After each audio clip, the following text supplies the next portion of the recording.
Universitas Sumatera Utara menjalankan kewajibannya untuk melaksanakan Tridharma Perguruan Tinggi, di mana salah satunya adalah pengabdian kepada masyarakat. Terkhususnya dalam menanggapi bencana ataupun musibah yang terjadi di wilayah Aceh maupun di wilayah Sumatera Utara. Namun banyak kendala yang terjadi baik dari transportasi maupun pengadaan logistik. Lalu bagaimana Universitas Sumatera Utara melakukan ataupun mengambil kebijakan ataupun langkah-langkah konkret untuk menanggapi hal tersebut? Kita langsung saja tanyakan kepada Usu Peduli. Oh ya, selamat siang. Saya Roni, Bu. Dengan Ibu? Ya, saya Ibu Amelia Julianti dengan Ibu Siregar. Amalia. Iya. Hari ini kita lihat kegiatan Usu Peduli masih berlangsung terus ya, Bu ya? Iya, benar. Boleh kita tanya-tanya sedikit keliling-keliling kegiatan-kegiatan apa saja yang ada di Usu Peduli ya, Bu ya? Silakan Mas Roni. Iya. Usu Peduli kalau boleh tahu itu mulai dari kapan ya, Bu ya? Ininya mulai beroperasi. Iya, sebenarnya dia mulai beroperasi itu semenjak adanya bencana ya, terutama bencana banjir bandang yang terjadi di beberapa kabupaten kota yang ada di Sumatera Utara. Mulainya itu ketika proses terjadi itu bulan Desember tepatnya. Jadi ketika banjir bandang tersebut ada, maka Usu Peduli langsung mengambil inisiasi untuk membentuk posko ini. Awalnya ketika Usu Peduli belum terbentuk ya, Bu, berarti ya? Ada pembicaraan seperti apa di antara Sivitas Akademika maupun pimpinan usus sehingga diputuskan adanya Usu Peduli? Ya, awalnya itu kan karena kemarin itu cuaca yang sangat ekstrim, kemudian juga kita dapat informasi dari BMKG juga bahwa hujan yang dengan intensitas yang tinggi, maka kita sudah prediksikan adanya lagi siklon Manyar itu. Maka kita sudah mulai berbicara antar beberapa teman-teman yang memang sudah aktif untuk bidang bencana, dan kemudian kita menginisiasi untuk membentuk ini. Kemudian gayung itu tersambut ketika Kemendikti-Saintek membentuk hal tersebut. Iya. Kemudian kemarin sempat informasinya kalau Wakil Menteri dari Kemendikti sempat hadir di posko Usu Peduli. Apa yang dilaksanakan, apa yang disampaikan oleh beliau di sini? Ya, awal pertama dibentuknya inisiasi tersebut kan sebenarnya Ibu Stella yang langsung datang ke Usu Peduli. Beliau di posko ini lama, tinggal di sini sekitar hampir 1 minggu lebih. Beliau setiap hari kita saling berkoordinasi, khususnya untuk mengirim tim-tim kita. Kebetulan waktu itu kita ada beberapa tim yang bekerja khususnya bidang kesehatan, kemudian juga beberapa bidang sosial bencana, dan termasuk juga teman-teman yang aktif di bidang mitigasi bencana. Kita turun bersama, memberikan informasi, berkoordinasi, dan memberikan bantuan secara langsung kepada masyarakat penyintas banjir. Apa ada secara khusus arahan dari Bu Wamen yang disampaikan kepada Usu Peduli? Karena sepengetahuan kita, Usu Peduli ataupun Universitas Sumatera Utara jadi salah satu perguruan tinggi jangkar yang mencapai area Aceh dan juga area Sumatera Utara. Ada mungkin arahan khusus? Alhamdulillah, karena waktu itu Bu Wamen datang kemari, Bu Stella, kita berkoordinasi dibawa juga dengan aktivitas yang disampaikan oleh Ibu Wakil Direktur, Ibu Popi ya. Dan kebetulan juga USU salah satu pemenang hibah proposal yang disampaikan. Itu ada beberapa hibah yang sedang berjalan. Kita dapat ada 5 proposal yang menang untuk Kabupaten Tapeng, Tapsel, Medan, kemudian juga ada Aceh Tamiangnya termasuk, dan juga ada Tuka ya. Jadi 5 ini memenangkan, dan kemudian kita coba untuk berinisiasi, berkoordinasi, dan memberi bantuan. Pertama kali turun kemarin karena masih tanggap darurat, itu mitigasi bencananya itu kita lakukan adalah proses penyerahan dan bantuan logistik dan kesehatan. Nah, itu kita koordinasi teman-teman dari Fakultas Kedokteran USU bersama dengan Ibu Wamen langsung turun, terutama waktu itu ke Aceh Tamiang, dan kemudian ada ke daerah Sibolga, Tuka, Pandan, dan kemudian juga disusul oleh Tapanuli Selatan, membantu memberikan bantuan obat-obatan, pemeriksaan kesehatan, dan juga kegiatan logistik dan lain sebagainya. Itu artinya sudah banyak hal yang dilakukan oleh Usu Peduli, dan tadi sempat saya dengarkan ada 5 proposal diterima dari Universitas Sumatera Utara. Kelima proposal ini apakah sudah berjalan atau seperti apa prosesnya saat ini?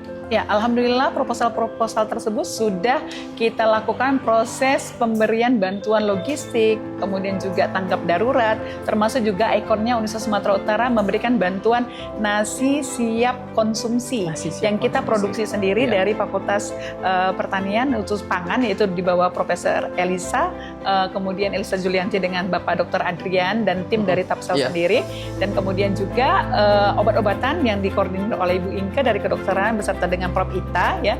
Kemudian juga dari bidang lainnya itu kebetulan juga kita ada kerjasama dengan IPB dan ITB, yaitu untuk water filter, pengadaan water filter. Jadi semua ini sudah terkoordinasi dan sudah diberikan. Dan malah kita kelebihan, ada kelebihan utama kita sudah sampai ke tanggap pendidikan dan psikososial. Itu juga kelebihan kita juga di Nusa Sumatera Utara, dan ini sudah disampaikan ketika kemarin ada di Tandihat, Tapanuli Selatan, Ibu Kahiyang, Ibu Gubernur dengan Gubernur dan seluruh staf yang ada mengunjungi salah satu posko Tandihat yang ada di Tapanuli Selatan untuk proses psikososial. Posko yang dibangun oleh Universitas Sumatera Utara, benar. Di sini kan kita lihat masih banyak bantuan-bantuan yang masih bermasukan. Ada. Ini boleh dijelaskan Bu, bantuan itu sebenarnya datang dari mana aja? Apakah hanya dari lingkungan Universitas Sumatera Utara atau Usu Peduli juga membuka akses kepada siapapun untuk memberikan bantuan? Ya, karena sebenarnya kita ada buka yang namanya Usu Peduli, kita buka donasi juga, itu mengkaitkan antara alumni, kemudian mahasiswa, kemudian staf pengajar, pegawai, dan siapapun, masyarakat luas yang datang memberi bantuan. Bapak bisa lihat di sini kita baru aja menerima bantuan dari Aksata Pangan. Ya. Ini adalah masih diberikan dalam bentuk biskuit ya. Biskuit ini dengan ada snack yang akan kita berikan setelah pasca bencana ini kan nanti kita akan ada tahap rehab dan rekonstruksi. Ya. Jadi kita kepada sekolah dasar nanti mungkin pendidikan sekolah darurat kita akan memberi bantuan kepada adik-adik kita yang ada di 5 kabupaten kota dan termasuk Aceh Tamiang. Kemudian kita juga nanti ini ada kerjasama dengan IKA. Ini sudah, kalau sudah diberi seperti ini artinya bahwa bantuan tersebut akan disalurkan segera. Okay. Ya, ini sudah kita kasih tanda. Ini untuk Langkat dan untuk ke Aceh Tamiang.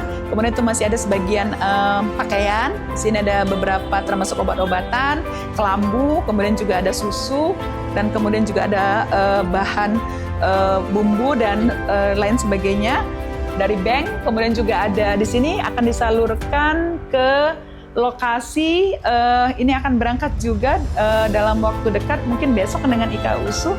Ini ada permintaan yaitu sendal, minyak goreng, iya, sembako, dan juga pasta gigi karena sudah mulai masuk kebersihan ya, pembersihan ruangan yang ada di Aceh Tamiang ini juga ada. Dan ini juga sebagian ada yang akan disalurkan untuk mahasiswa. Jadi mahasiswa juga boleh datang kemari untuk menyalurkan bantuan yang kita punya di posko. Gitu. Artinya semua orang bisa mengakses bantuan yang ada di sini. Benar. Itu. Kemudian kan tadi dijelaskan kalau makanan-makanan yang di sini itu cenderung untuk tahapan rekonstruksi ataupun tahapan recovery. Pada saat kejadian ataupun di tanggap bencana, itu bantuan-bantuan seperti apa yang paling banyak masuk ataupun yang paling banyak disalurkan?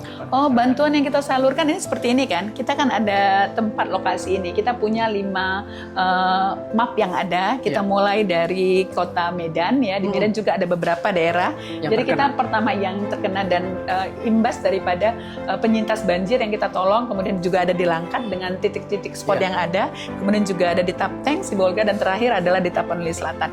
Jadi bantuan tersebut yang pertama adalah bantuan yang utama sekali adalah sembako. Karena logistik itu memerlukan sembako termasuk beras, minyak, gula, teh, dan lain sebagainya, termasuk ikan kaleng, sosis kita berikan. Kemudian juga yang kedua kita bantuan pakaian dasar seperti celana dalam, BH. Kan kadang-kadang nggak terpikir tuh ya. Betul. Ternyata mereka kita bantu juga seperti itu penyediaannya baru, dan kemudian juga ada kita berikan juga bantuan berupa makanan siap saji, itu tadi yang kita siap konsumsi, termasuk sebagian sedikit sih, nggak banyak sekali mie kotak ya. Kemudian juga ada yang dilakukan juga dari susu, kemudian ATK, pakaian sekolah, baju sekolah, celana, kemudian juga ada juga rok dan kemudian sepatu untuk anak sekolah. Jadi semuanya alhamdulillah sudah terdistribusi dengan baik kepada 5 kabupaten kota ini, termasuk juga Aceh Tamiang yang sebagian kita bantu. Tapi pada saat kejadian musibah itu berlangsung maupun 1 minggu ataupun 2 minggu setelahnya itu diinfokan kalau akses, terutama akses darat itu terputus. Seperti apa Usu Peduli bisa menghantarkan bantuan-bantuan ini dengan keterbatasan baik akses yang terputus, akses komunikasi juga bermasalah. Seperti apa kebijakan dari Usu Peduli untuk menghantarkan barang-barang? Ya, alhamdulillah ternyata kita kan kena adanya networking ya, kebetulan juga saya bidang eksternal untuk bidang ini, kita koordinasi dengan BPBD, kemudian dengan Pemda setempat, termasuk Bapak Bupati dan Wakil Bupati yang ada di masing-masing kabupaten kota, Pemkab, kemudian juga kita koordinasi bagaimana akses jalan. Salah satu yang paling riskan sekali sebenarnya ada dua, yaitu pertama, jalan antara Tapsel dan Tapteng itu memang terputus. Contohnya adalah di Elotong, kemudian juga ada di Pengkolan, itu memang terputus. Dan saya waktu pergi ke sana juga mengalami kejadian seperti ini. Tapi kita coba cari jalur alternatif, yang artinya kita tetap menjaga keselamatan kita, kemudian juga menjaga keselamatan tim kita, dan kita mencari jalur alternatif untuk pergi ke sana. Itu yang pertama. Kemudian yang di Tapteng sendiri, karena waktu itu jembatan Beli yang penghubung antara Batang Toru dengan Pandan itu belum selesai, jadi mengambil jalur yang lain, memutar sedikit dari daerah Gunung Tua dan seterusnya. Jadi alhamdulillah teman-teman semuanya sampai. Jadi waktu pertama banjir bandang yang masih tinggi, mereka datang dengan menggunakan helikopter. Setelah itu baru dengan transport darat. Artinya jalan memutar pun ditempuh. Iya, alhamdulillah. Jalur udara juga ditempuh. Tetap ditempuh. Bagaimana supaya bantuan bisa sampai. Benar. Tapi kan area yang dicakup ini sangat luas, Bu. Ya. Di sini saja ada sekitar 5 peta dari kabupaten hadir. Artinya cakupan area yang terkena dampak musibah itu sangat besar. Lalu bagaimana Usop Peduli bisa menentukan kriteria prioritas daerah mana saja yang terlebih dahulu dibantu dan selanjutnya daerah mana yang akan dibantu? Ya, pertama kita akan lihat dari 5 kategori. Pertama itu adalah dari akses jalan. Seperti contohnya di Tapanuli Selatan itu ada namanya Bandar Tarutung yang selalu tetap banjir karena ada 3 das Batang Toru, das lain yang masuk ya ke dalam itu aliran sungainya. Jadi berdasarkan kondisinya yang transportasinya sulit, kita langsung datang masuk. Kemudian juga berdasarkan lokasinya yang memang bisa akses atau tidak, kita upayakan. Ada beberapa teman-teman yang di Langkat itu mengantarnya dengan menggunakan perahu begitu masuk ke dalamnya. Jadi kita bisa lakukan hal tersebut. Kemudian yang kedua berdasarkan kebutuhan. Nah, kebutuhan kan waktu itu masyarakat memang tanggap darurat itu kan kebutuhannya adalah logistik, makan gitu ya. Jadi kita upayakan masuk beras dan lain sebagainya. Dan yang ketiga adalah berdasarkan jaraknya gitu. Artinya indikator-indikator ditetapkan sehingga semua bantuan dapat tersalurkan sesuai kebutuhannya, tidak ada yang miss seperti itu. Iya, alhamdulillah. Oke, artinya kan sangat banyak sekali koordinasi, sangat banyak sekali keputusan-keputusan yang diambil secara cepat. Boleh kita intip sedikit sebenarnya dapur dari Usop Peduli itu untuk mengambil keputusan seperti apa sih? Oh, silakan Mas. Ini ada lokasinya ya. Iya. Kita teman-teman kumpul selalu di sini. Ini juga ada teman-teman di sini, ada yang bisa kita lihat, ada Pak Jahit sebagai ketua Satgas Selamat kita. sore Bapak. Pak. Iya. Ada juga Pak Oding sebagai yang dari PKM usunya sendiri yang untuk Tapsel. Juga ada Pak Dr. Adrian, Pak Dr. Fikarwin, ya, juga dari bidang sekolah darurat kita. Ini teman-teman yang memang di sini adalah tempat kita selalu ngumpul dan diskusi untuk mengumpulkan ide dan lain sebagainya. Artinya di ruangan ini semua kebijakan-kebijakan, semua keputusan-keputusan diambil tentang bagaimana penyaluran bantuan, bagaimana proses recovery dilaksanakan seperti itu. Iya, semuanya. Apakah dari Bapak Ibu yang ada di sini tuh sempat terkendala terhadap komunikasi maupun koordinasi yang harus cepat, tapi harus keputusannya segera diambil? Pernah terjadi kendala-kendala seperti itu? Pernah. Waktu itu ya Kang Oding, kita waktu minggu pertama datang itu kemarin dengan Pak Bupati, kita koordinasi karena di sana sinyal sulit. Jadi kita pakai Zoom, kemudian menggunakan televisi yang ada di sini. Waktu itu sinyalnya agak sulit, jadi kita tak jadi pakai Zoom, pakai HP saja jadinya. Karena Starlink belum ada waktu itu. Iya, benar. Bagaimana supaya bisa tembus komunikasi secara langsung? Oke. Cakupan area tugas yang Bapak laksanakan di sini boleh dijelaskan, Pak? Kalau cakupan kegiatan kita, kebetulan kan USU itu ada penugasan dari Kementerian Dikti-Saintek terkait dengan pengabdian masyarakat tanggap darurat bencana kemarin. Jadi kebetulan saya ditempatkan di Posko Sipirok. Jadi Posko Sipirok itu mencakup sebenarnya ada di Kabupaten Tapanuli Selatan, ke Padang Sidempuan, sama Mandailing Natal sebenarnya. Tapi kita kemarin kebetulan beraktivitas di Kabupaten Tapanuli Selatan, ya tepatnya ada di 6 desa ya. Jadi kita sesuai dengan penugasan di PKM memang lebih ke arah distribusi logistik gitu ya.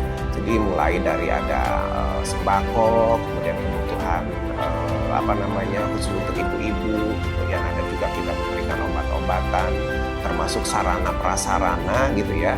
Ada kita juga memberikan 2 teknologi, yaitu satu water filter. Jadi kita memberikan alat untuk bisa menyaring air yang memang tanggap darurat. Jadi kebutuhan air bersih itu kan sangat mendesak.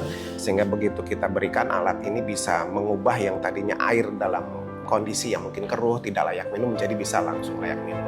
Yang kedua, ada kita memberikan dari sisi teknologi ini makanan cepat saji dan higienis gitu. Jadi makanan ini bisa sampai tahan 6 hari. Jadi melalui mekanisme proses vakum makanan ini gitu, dan itu bisa tahan lama.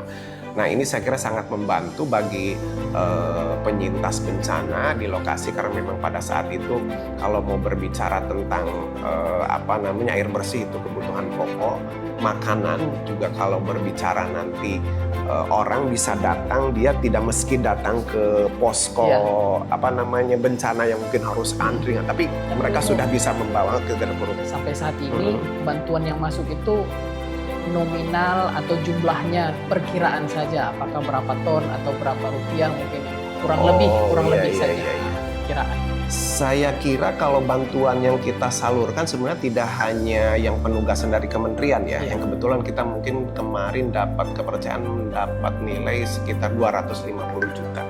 Tapi untuk Tapsel ya. Tapi kalau di kabupaten lain, posko lain lebih dari itu gitu ya. Nah, tapi kita juga menyalurkan bantuan-bantuan yang disalurkan lewat posko ini. Saya kira kalau dihitung mungkin tidak terlalu ini kita pun, tapi setidaknya kita sampai membawa 2 truk dan 2 bus USU.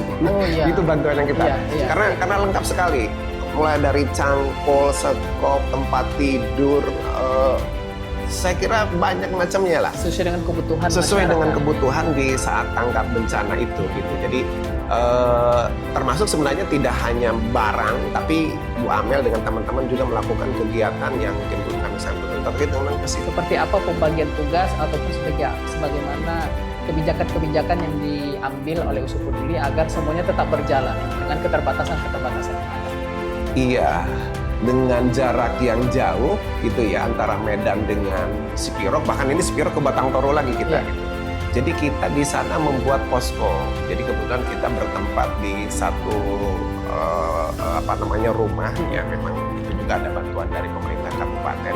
Jadi kita tinggal di situ di posko, dan dari posko ini kita mobiling ke desa-desa itu. Sejauh mana keterlibatan Sivitas Akademika, baik itu dari segi dosen maupun segi mahasiswa dalam kegiatan-kegiatan USU Peduli?